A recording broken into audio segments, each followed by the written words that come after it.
숨소리조차 함부로 낼 수 없는 긴장감으로 가득 찬 활주로. 모든 출격 채비를 맞춘 공격 헬기. 조종사들의 표정에서 비장함마저 느껴진다. 마지막 무선 점검을 하고 있는 조종사 김효성 대위. 적진 깊숙이 침투해 기선 제압의 임무를 맡게 될 공격 헬기에 마지막으로 폭탄 설치 작업이 끝나고 최종 점검을 마치고 출격을 허락하는 OK 사인이 떨어진다. 지금 상공을 향해 날아오른 500MD는 전쟁 발발 시 군의 최전방에서 적진에 침투, 적의 선봉에 있는 탱크와 전차 등을 타격하는 임무를 수행하는 육군 항공부대의 공격형 전투 헬기다. 상공의 전투 헬기 안. 표적지의 정확한 위치를 확인하고 조준하는 김효성 대위. 김효성 대위는 육군 항공대에서도 손꼽히는 명사수 탑 헬리건이다.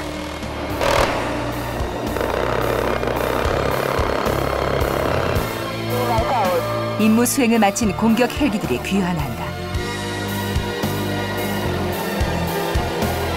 숲에 바짝 붙는 낮은 비행으로 적진을 정찰하고 목표물을 타격하는 오늘의 임무를 무사히 마쳤다.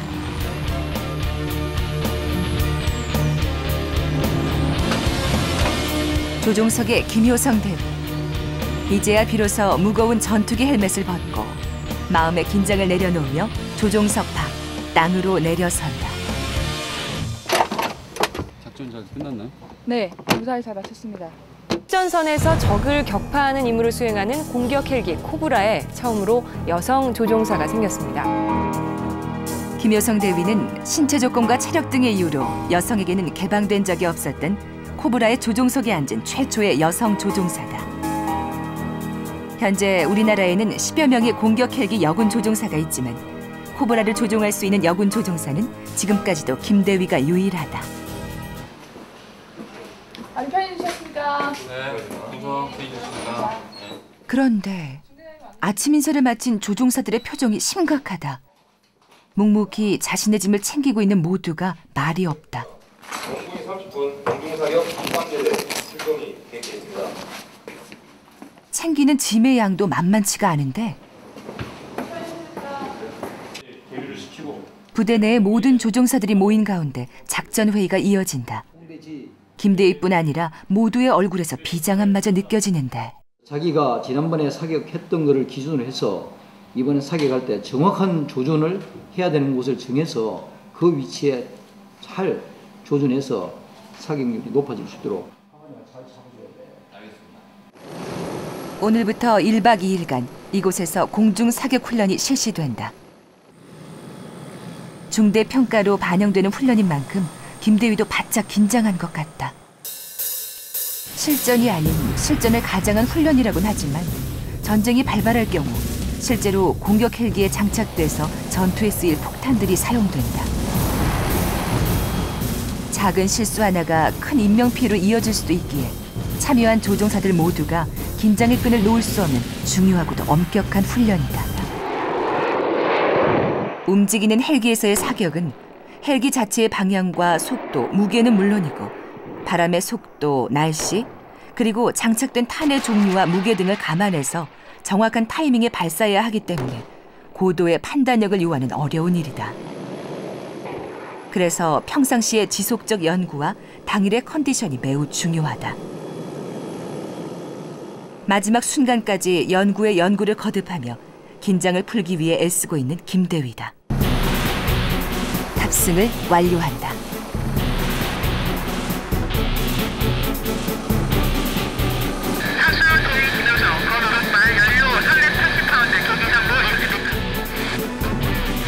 오늘 김대위가 하게 될 사격은 공중에 움직이는 표적지를 찾아 정확히 명중시켜야 하는 것. 적기를 가장한 모형 항공기에 표적지가 연결되고 드디어 김대위의 사격이 시작된다. 어제의 실패를 만회할 수 있을까? 오늘은 대대장도 관제탑을 벗어나 야전에서 직접 사격 명령을 내린다. 바람의 속도와 탄의 무게까지 감안해 교본에서 연구한 대로 한 발 한 발 신중한 사격이 이루어진다.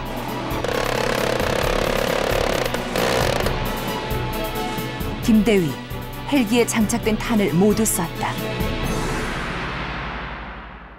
표적지를 뚫은 탄자국 개수로 사격 결과가 판가름 나게 된다. 김대위의 사격 성적은 어느 정도일까? 세 발만 명중시켜도 합격인 상황에서 7발을 명중시킨 김대위. 딱 헬멧 길을 받아가지고 헬멧 주인이 명사수라서 그러니까 내가 다 뺏겨요. 헬멧 빌려주고 나면. 길을 듬뿍 받았더니 아주 사격도 잘 되고 좋던데. 길을 뺏겨 라켓 다 망쳤어요. 네. 그녀가 오늘은 활짝 웃는다. 이제야 집으로 가는 김대위.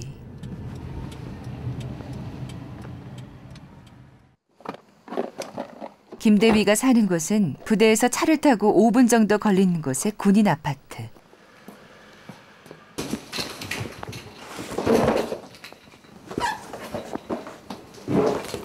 당직 근무를 서는 내내 신고 있었던 딱딱하고 무거운 전투화를 이제야 벗어놓는다.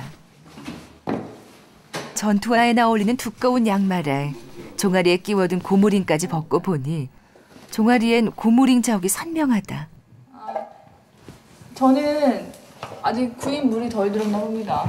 저는 힐이 편합니다. 힐이 편해요? 네, 전투화보다. 보세요. 보이나 이 고무링 자국이 이 무다리. 근데 이건 좀 오늘 덜한 거예요. 이게 좀. 어디 이쪽. 오, 이거 봐. 오, 불쌍한 내 다리. 지금 잘못 만나서. 종아리 신경 많이 쓰시기도 할 것 같아요. 그래서 저는 저주받은 하체였습니다. 잠깐만. 이거 웃겨서 저주받은 하체였는데 동생들이 그럽니다. 원래 이제 고등학교 때 장기간 이제 자리에 의자에 앉아있다 보니까 원래 하체 비만이었는데다가 군대 와서 전투화를 쓰니까 더 종아리가 더 단단해진 겁니다. 그래서 주기적으로 일주일에 한 번씩 다리 샵에 가서 마사지 샵에서 다리 관리 받습니다. 지금은 좀 많이 나아진 거예요. 예전에는 말도 못했습니다. 어느 정도인 거예요? 치킨 닭다리 아시죠? 닭다리 같았어요. 닭다리. 근데 발목은 되게 가늘고 종아리 살은 오동통해가지고 진짜 닭다리 말이거든요. 닭다리. 너무 뭉쳐서요. 너무 아파서 피가 안 통해서 그랬었습니다. 지금은 괜찮아요. 말이 보니까요. 네. 매니큐어를 칠했어요. 네. 사실 제가 매니큐어 칠하는 이유는 첫 번째 발톱이 못생겼다. 사실 발톱이 못생겨서 매니큐어 칠하는 것도 있고, 두 번째 자기 만족인 것 같습니다. 평소에 뭐 얼굴 화장 이런 거 못하니까 그냥 발톱이라도. 네.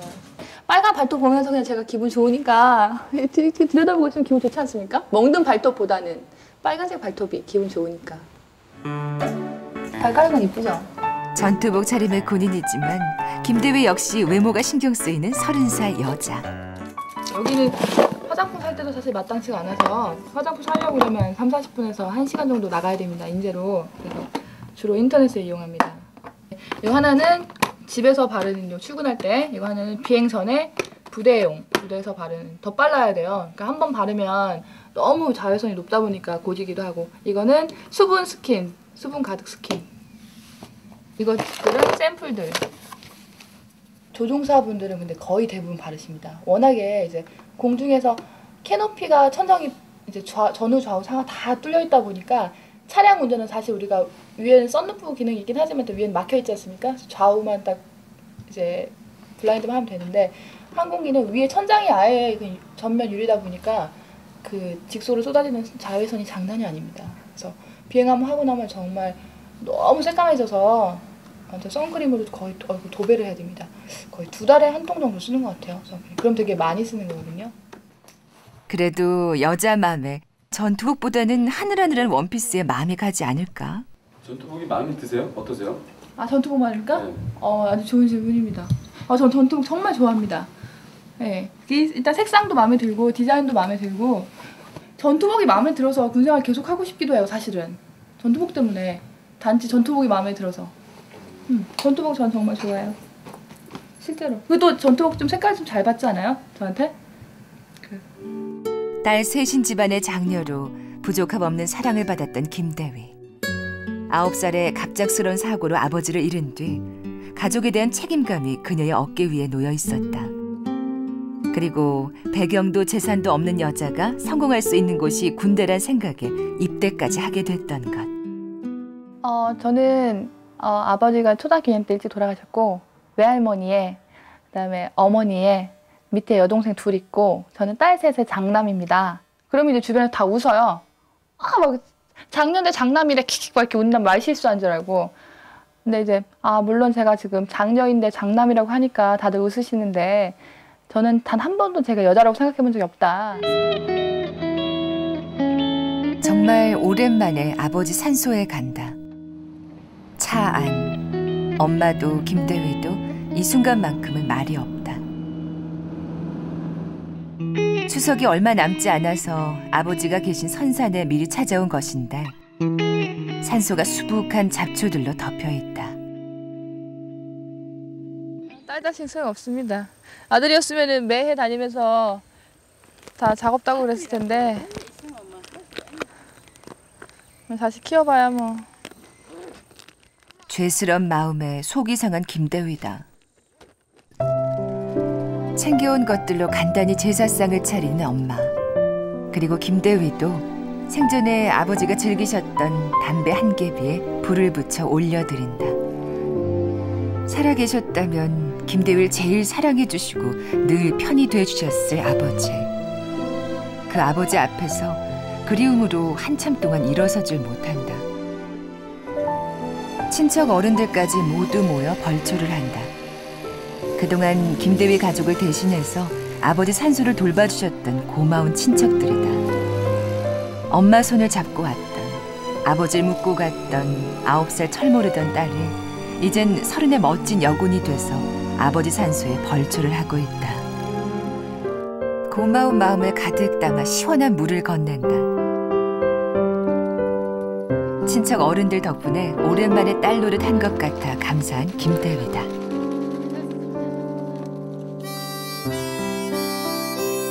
군인 정복을 말끔하게 갖춰 입고 대위 계급장을 달고 온 딸을 보면 아버지는 어떤 생각을 하실까?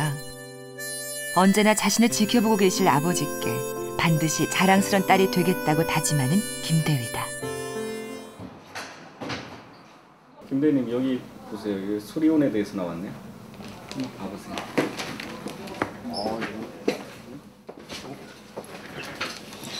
수리원? 그거 아니에요? 그 우리 기동헬기 개발한 거? 이번에 우리 한국형 헬기 개발했던 거. 이름이 수리원이구나. 김대위님도 이거 타러 가면 되겠다. 그죠? 저는 이거 타려고요. 그래? 진짜? 이야. 교관조종사. 교관조종사로? 지원해야지. 차마 수리온 조종석에 앉고 싶다고 말하지 못하는 김대위. 너무나 간절한 소망은 말로 꺼내는 것조차도 조심스럽다. 그녀에겐 코브라도 그랬었다. 저희가 공격 헬기 기수기 때문에 기수가 공격 기수가 있고 기동 기수가 있고 그렇거든요. 근데 코브라를 꿈꾸고 스스럼 없이 말하는 거예요. 나 나중에 코브라 탈 거야. 코브라 타다가 아파치 탈 거야. 뭐 이런 식으로 자기 꿈을 말해요. 근데 저는 감히 그렇게 말할 수도 없는 거예요. 그러니까 극친한 사람 몇 명 외에는 코브라에 대한 꿈을 말하지 않았어요. 사실은. 근데 정말 코브라를 실제 보시면 아시겠지만 굉장히 날렵하고 멋있게 생겼어요. 표현을 하자면 엄청 키가 크고 날씬하고 막 이렇게 몸짱인 그런 남자, 굉장히 샤프한 그런 지적인 그런 우수한 두뇌의 그런 남자를 닮았어요. 코브라가. 저는 제가 감히 코브라를 타게 될지 몰랐죠. 그래서 정말 간절히 기도했어요. 정말. 예. 그런데 이제 결국 이렇게 여러 우여곡절 끝에 코브라를 타게 됐는데 감사하죠 뭐. 그냥 그 조종석에 앉아서 트리거라 그래요. 그 헬기가 이제 로켓이 나갈 때 당기는 거를 이렇게 해서 트리거를 당길 때 그 기분은 하늘, 왜 우리가 너무 신날 때 하늘을 난다 이렇게 표현하잖아요. 정말 신난다, 하늘 난다. 근데 하늘은 날아본 사람만이 진짜 그 기분을 알 수 있을 것 같아요. 근데 정말 하늘을 나는 기분이었어요. 그때 그 당시에 느낌. 코브라는 너무나 큰 꿈이었기에 간절하게 기도만 할 뿐 차마 그 조종석에 앉고 싶다는 말조차 할 수 없었다. 그러나 그녀는 당당하게 코브라를 조종하는 대한민국 최초의 여군 조종사가 됐다. 그리고 지금 김대위는 여군 최초라는 수식어가 아닌 최고의 조종사라는 수식어가 김효성이란 이름 3글자 앞에 붙기를 바란다. 그녀는 지금 수리온 최초의 조종사라는 또 다른 꿈을 꾸고 있는지도 모른다.